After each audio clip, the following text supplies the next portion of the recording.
ನಮಸ್ಕಾರ ವಿದ್ಯಾರ್ಥಿಗಳೇ, Kannada excellence academy ಚಾನಲ್ಗೆ ಸ್ವಾಗತ. ಕಳೆದ ವಿಡಿಯೋದಲ್ಲಿ ಕಂದ ಪದ್ಯವನ್ನು ರಾಗವಾಗಿ ಹಾಡುವ ವಿಧಾನವನ್ನು, ಜನಪದ ಸಾಹಿತ್ಯ ಎಂದರೆ ಏನು ಎಂಬುದನ್ನು ಶೇರ್ ಮಾಡಿದ್ದೇನೆ. ಈ ವಿಡಿಯೋದಲ್ಲಿ ಕಂದ ಪದ್ಯವನ್ನು ಹಾಡುವುದರ ಮುಖಾಂತರ ಸಾರಾಂಶವನ್ನು ತಿಳಿದುಕೊಳ್ಳುತ್ತಾ ಪ್ರಶ್ನೋತ್ತರಗಳನ್ನು ಕೂಡ ಈ ವಿಡಿಯೋ ಮುಖಾಂತರ ಪಡೆದುಕೊಳ್ಳೋಣ. ಮೊದಲಿಗೆ ಪದ್ಯದ ಒಂದು ಸಾಮರ್ಥ್ಯವನ್ನು ನೋಡೋಣ. ಉಕ್ತ ಲೇಖನದ ಮೂಲಕ ಅಪರಿಚಿತ ಪದಗಳನ್ನು ಬರೆಯುವುದು. ಉಕ್ತ ಲೇಖನ ಎಂದರೆ ಡಿಕ್ಟೇಷನನ್ನು ಬರೆಯುವುದು. ಹಾಗೆಯೇ ಅಪರಿಚಿತ ಪದಗಳು ಅಂದರೆ ನಿಮಗೆ ಗೊತ್ತಿಲ್ಲದೆ ಇರತಕ್ಕಂತಹ ಪದಗಳನ್ನು ಕಲಿಯುವುದು ಕೂಡ ಈ ಒಂದು ಪದ್ಯದ ಉದ್ದೇಶ ಆಗಿದೆ. ಇನ್ನು ಪ್ರವೇಶ ನೋಡುವುದಾದರೆ, ಮನೆಯಲ್ಲಿ ಅಪ್ಪ, ಅಮ್ಮ, ಅಜ್ಜ, ಅಜ್ಜಿ ಮತ್ತಿತರರು ಮಕ್ಕಳನ್ನು ಪ್ರೀತಿ ಮಾತುಗಳಿಂದ ಮುದ್ದಿಸುವುದನ್ನು ನೀನು ನೋಡಿರಬಹುದಲ್ಲವೇ? ಅದೇ ರೀತಿ ನಿನ್ನನ್ನು ಮುದ್ದು ಮಾಡಿರಬಹುದು. ನೆನಪಿಸಿಕೊ, ಇಲ್ಲಿ ಪ್ರೀತಿ ಮಾತುಗಳಿಂದ ಮುದ್ದಿಸುವ ಸಂದರ್ಭ ಇದೆ. ಅದನ್ನು ನಿನ್ನ ಅನುಭವದೊಂದಿಗೆ ಹೊಂದಿಸಿ ನೋಡು ಎಂಬುದಾಗಿದೆ. ಅಂದರೆ ನೀವು ಪುಟ್ಟ ಮಕ್ಕಳಾಗಿದ್ದಾಗ ನಿಮ್ಮ ಅಪ್ಪ, ಅಮ್ಮ, ಅಜ್ಜ, ಅಜ್ಜಿ ಎಲ್ಲರೂ ಕೂಡ ನಿಮ್ಮನ್ನು ಪ್ರೀತಿ ಮಾತುಗಳಿಂದ ಮುದ್ದಿಸಿರುತ್ತಾರೆ ಅಲ್ಲವೇ? ಅದೇ ರೀತಿ ಅಂತಹ ಪ್ರೀತಿಯ ಮಾತುಗಳನ್ನು ನೀನು ನೆನಪು ಮಾಡಿಕೊ. ಅಂತಹ ಸಂದರ್ಭಕ್ಕೆ ಹೋಲಿಕೆ ಮಾಡಿಕೊಂಡು ನಿನ್ನ ಅನುಭವವನ್ನು ಹೊಂದಿಸಿ ನೋಡು ಎಂಬುದಾಗಿದೆ. ಇನ್ನು ಪದ್ಯವನ್ನು ಹಾಡುವುದರ ಮೂಲಕ ಪದ್ಯದ ಸಾಲುಗಳನ್ನು ತಿಳಿಯೋಣ. ಕೂಸು ಇದ್ದ ಮನಿಗೆ ಬೀಸಣಿಗೆಯ ತಾಕ, ಕೂಸು ಕಂದಯ್ಯ ಒಳ ಹೊರಗ ಹಾಡಿದರ ಬೀಸಣಿಕ ಗಾಳಿ ಸುಳಿದಾವ. ಸಾಲುಗಳ ಅರ್ಥ ಎಂದರೆ, ಕೂಸು ಇರುವ ಮನೆಗೆ ಅಂದರೆ ಸಣ್ಣ ಮಗು ಇರುವ ಮನೆಗೆ ಬೀಸಣಿಗೆ ಯಾಕೆ ಬೇಕು? ಆ ಕೂಸು ಅಂದರೆ ಮಗು ಮನೆಯ ಒಳಗೆ ಮತ್ತು ಹೊರಗೆ ಹಾಡಿದರೆ ಬೀಸಣಿಗೆ ಸುಳಿದಷ್ಟೇ ತಂಪಾಗಿರುತ್ತದೆ ಎಂಬುದಾಗಿದೆ. ಮುಂದಿನ ಸಾಲುಗಳು. ಹಾಡಿ ಬಾನನ ಕಂದ ಅಂಗಾಲ ತೊಳೆದೇನ, ತೆಂಗಿನಕಾಯಿ ತಿಳಿ ನೀರ ತಕ್ಕೊಂಡು ಬಂಗಾರಿ ಮಾರಿ ತೊಳೆದೇನ. ನೀನು ಹೊರಗಡೆ ಮಣ್ಣಿನಲ್ಲಿ ಆಡಿ ಬಾ, ನಿನ್ನ ಪಾದಗಳನ್ನು ನಾನು ತೆಂಗಿನಕಾಯಿಯಂತಹ ತಿಳಿ ನೀರಿನಿಂದ ಸ್ವಚ್ಛ ಮಾಡುತ್ತೇನೆ ಎಂಬುದಾಗಿದೆ. ಮುಂದುವರಿಯುತ್ತಾ ಸಾಲುಗಳು ಹೀಗಿವೆ. ಅಳುವ ಕಂದನ ತುಟಿಯು ಹವಳದ ಕುಡಿ ಹಂಗ, ಕುಡಿ ಹುಬ್ಬು ಬೇವಿನ ಎಸಳಂಗ, ಕಣ್ಣೋಟ ಶಿವನ ಕೈಯಲಗು ಹೊಳೆದಂಗ. ಅಳುವಂತಹ ಕಂದನ ತುಟಿ ಹೇಗಿದೆ ಎಂದರೆ ಹವಳದ ಹರಳಿನ ಹಾಗೆ ಇದೆ. ಹವಳದ ಮಣಿಗಳ ಹಾಗೆ ಕೆಂಪಾದ ತುಟಿಗಳನ್ನು ಆ ಮಗು ಹೊಂದುತ್ತದೆ. ಆ ಮಗುವಿನ ಕುಡಿಹುಬ್ಬು ಹೇಗಿದೆ ಎಂದರೆ ಬೇವಿನ ಎಸಳಂಗೆ, ಬೇವಿನ ಹೂವಿನ ಹಾಗೆ ಅಂದವಾಗಿದೆ. ಆ ಮಗುವಿನ ಕಣ್ಣೋಟ ಹೇಗಿದೆ ಎಂದರೆ ಶಿವನ ಕೈಯಲ್ಲಿ ಇರ್ತಕ್ಕಂತಹ ತ್ರಿಶೂಲದ ಮೊಣಚನ್ನು ಹೋಲುವಂತೆ ಇದೆ ಎಂಬುದಾಗಿದೆ. ನಂತರ ಮುಂದುವರಿಯುತ್ತಾ ಪದ್ಯದ ಸಾಲುಗಳು ಹೀಗಿವೆ. ಕಂದನ ಕಿರಿಕಿರಿ ಹಿಂದೇನು ಹೇಳಲಿ, ಬಿಂದಿಗೆ ಹಾಲು ಸುರಿವಂದ ಚಂಜಿಯ, ಚಂದ್ರಮನ ತಂದು ನಿಲ್ಲಿಸೆಂದ, ಚಂದ್ರಮನ ತಂದು ನಿಲ್ಲಿಸೆಂದ. ಕಂದನ ಕಿರಿಕಿರಿ ಇಂದು, ಕಿರಿಕಿರಿ ಎಂದರೆ ಗಲಾಟೆ. ಇಂದು ಏನಂತ ಹೇಳಿ ನಾನು, ಅದು ಚಂದ್ರನನ್ನು ತಂದುಕೊಡು ಎಂಬುದಾಗಿ ಹಠ ಮಾಡುತ್ತಿದೆ ಎಂಬುದಾಗಿದೆ. ಇನ್ನು ಪದ್ಯದಲ್ಲಿ ಬಂದಿರುವ ಪದಗಳ ಅರ್ಥವನ್ನು ನೋಡೋಣ. ಕುಡಿ ಎಂದರೆ ಚಿಗುರು, ಹಲಗು ಎಂದರೆ ಕತ್ತಿಯ ಅಂಚು ಅಂದರೆ ಶಿವನ ಕೈಯಲ್ಲಿರ್ತಕ್ಕಂತಹ ತ್ರಿಶೂಲದ ಅಂಚು ಎಂಬುದಾಗಿದೆ.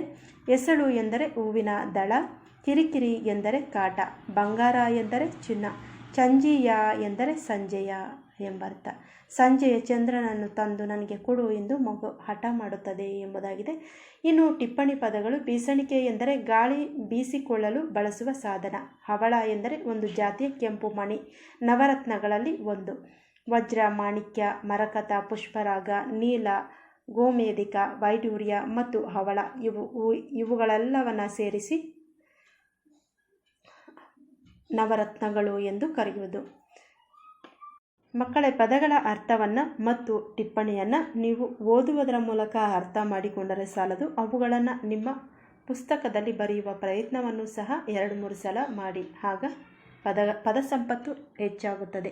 ಇನ್ನು ಪದ್ಯದ ಒಂದು ಉಳಿದ ಸಾಲುಗಳನ್ನು ನೋಡಿ. ಹಳುವ ಕಂದನ ತುಟಿಯು ಹವಳದ ಕುಡಿಯಂಗ, ಆಡಿಬಾ ನನ್ನ ಕಂದ ಅಂಗಾಲ ತೊಳೆದೇನು, ಕೂಸು ಇದ್ದ ಮನೆಗೆ ಬಿಸಣಿಗೆ ಯಾತಕ, ಕಂದನ ಕಿರಿಕಿರಿ ಇಂದೇನು ಹೇಳಲಿ. ಹೀಗೆ ಪದ್ಯದ ಮುಂದುವರೆದ ಸಾಲುಗಳನ್ನು ಬರೆಯಬೇಕು.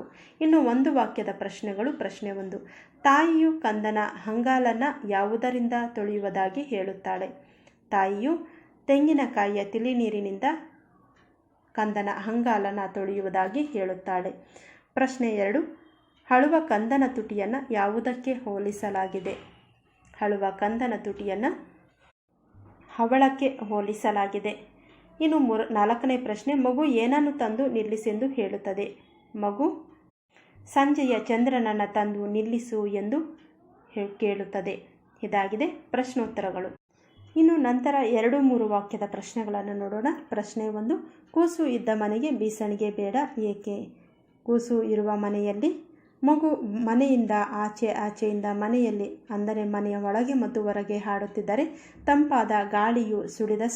ತಂಪಾದ ಗಾಳಿಯು ಬೀಸಿದಷ್ಟೇ ತಂಪಾಗಿರುತ್ತದೆ ಅಂತಹ ಮನೆಯಲ್ಲಿ ಎಂಬುದಾಗಿದೆ. ಆದ್ದರಿಂದ ಕೂಸು ಇರುವ ಮನೆಗೆ ಬೀಸಣಿಗೆ ಬೇಕಾಗಿಲ್ಲ. ಪ್ರಶ್ನೆ 2. ಆಡಿ ಬರುವ ಕಂದನನ್ನು ತಾಯಿ ಹೇಗೆ ಉಪಚರಿಸುವಳು? ಆಡಿಬಾ ನನ್ನ ಕಂದ ಅಂಗಾಲ ತೊಳೆದೇನು, ನೀನು ಆಡಿಬಾ ಮಣ್ಣಿನಲ್ಲಿ ಧೂಳಿನಲ್ಲಿ, ನಾನು ನಿನ್ನ ಅಂಗಾಲನ್ನು ತೆಂಗಿನಕಾಯಿಯಂತಹ ತಿಳಿಯಾದ ನೀರನ್ನು ತೆಗೆದುಕೊಂಡು ಸ್ವಚ್ಛ ಮಾಡುತ್ತೇನೆ ಎಂಬುದಾಗಿ ತಾಯಿ ತನ್ನ ಕಂದನಿಗೆ ಹೇಳುತ್ತಾಳೆ. ಇನ್ನು ತಪ್ಪುಗಳನ್ನು ಸರಿಪಡಿಸಿ ಬರೆಯಿರಿ ಎಂದು ಕೇಳಲಾಗಿದೆ. ಪ್ರಶ್ನೆ 1. ಬೀಸಣಿಗೆ ಗಾಳಿ ಸುಳಿದಾವು ದಾಗೆ ಆ ಮಾತ್ರ ಬರೀಬೇಕು. ಕುಡಿಹುಬ್ಬು ಬೇವಿನೆಸಳಂಗ, ಅಲ್ಲಿ ಕುಡಿಹುಬ್ಬು ಪ್ಲೇಸಲ್ಲಿ ಬಾವತ್ತು ಬಾ ಬರೀಬೇಕು. 3ನೇ ಪ್ರಶ್ನೆ. ಚಂದ್ರಮನ ತಂದು ನಿಲ್ಲಿಸೆಂದ ದಾಗೆ ರಾ ಒತ್ತಕ್ಷರವನ್ನು ಬರೀಬೇಕು. ನೀವಿಲ್ಲಿ ಬರೀಬೇಕಾಗಿರೋದು ಅಲ್ಲಿ ಕಾಗುಣಿತ ತಪ್ಪುಗಳನ್ನು ಸರಿಪಡಿಸಿ ಬರೆಯಬೇಕು. ಮೊದಲನೇ ಪ್ರಶ್ನೆಯಲ್ಲಿ ಸುಳಿದಾವು ದಾ ಬರಿಬೇಕು. ಕುಡಿಹುಬ್ಬು ಬೇವಿನೆಸಳಂಗ ಅಂತಿದೆ, ಕುಡಿಹುಬ್ಬು ಬಾವತ್ತು ಬಾ ಬರಿಬೇಕು. ಚಂದಮನ ಅಂತಿದೆ, ಚಂದ್ರಮನ ತಂದು ನಿಲ್ಲಿಸೆಂದ. ಹೀಗೆ ತಪ್ಪುಗಳನ್ನು ಸರಿಪಡಿಸಿ ಬರೆಯಬೇಕು. ಇನ್ನು ಸಾಲುಗಳನ್ನು ನಕಲು ಮಾಡಿ ಎಂದು ಕೇಳಲಾಗಿದೆ. ನಕಲು ಮಾಡಿ ಎಂದರೆ ಅಲ್ಲಿ ಸಾಲು ಹೇಗಿದೆಯೋ ಅದೇ ರೀತಿ ನೀವು 2 ಸಲ ಅಭ್ಯಾಸ ಮಾಡಿ ಎಂದು. ಅಲ್ಲಿ 1ನೇ ವಾಕ್ಯ ಹೀಗಿದೆ: ಆಡಿಬಾ ನನ್ನ ಕಂದ ಅಂಗಾಲ ತೊಳೆದೇನ. 2ನೇ ವಾಕ್ಯ ಕುಡಿಹುಬ್ಬು ಬೇವಿನೆಸಳಂಗ. ಇವೆರಡೂ ವಾಕ್ಯಗಳನ್ನು ನೀವು ಪ್ರಾಕ್ಟೀಸ್ ಮಾಡಿ, ಅಭ್ಯಾಸ ಮಾಡಿ. ಇನ್ನು ಈ ಪದ್ಯದಲ್ಲಿ ಬಂದಿರತಕ್ಕಂತಹ ಒತ್ತಕ್ಷರ ಪದಗಳನ್ನು ಆಯ್ಕೆ ಮಾಡಿ ಬರೆಯಿರಿ ಎಂದು ಕೇಳಲಾಗಿದೆ. ಒತ್ತಕ್ಷರ ಪದಗಳು ಯಾವುದ್ಯಾವುದಿದ್ದಾವೆ ಅದನ್ನೆಲ್ಲ ಹುಡುಕಿ ನೀವು ಈ ಖಾಲಿ ಜಾಗದಲ್ಲಿ ಬರೆಯಬೇಕು.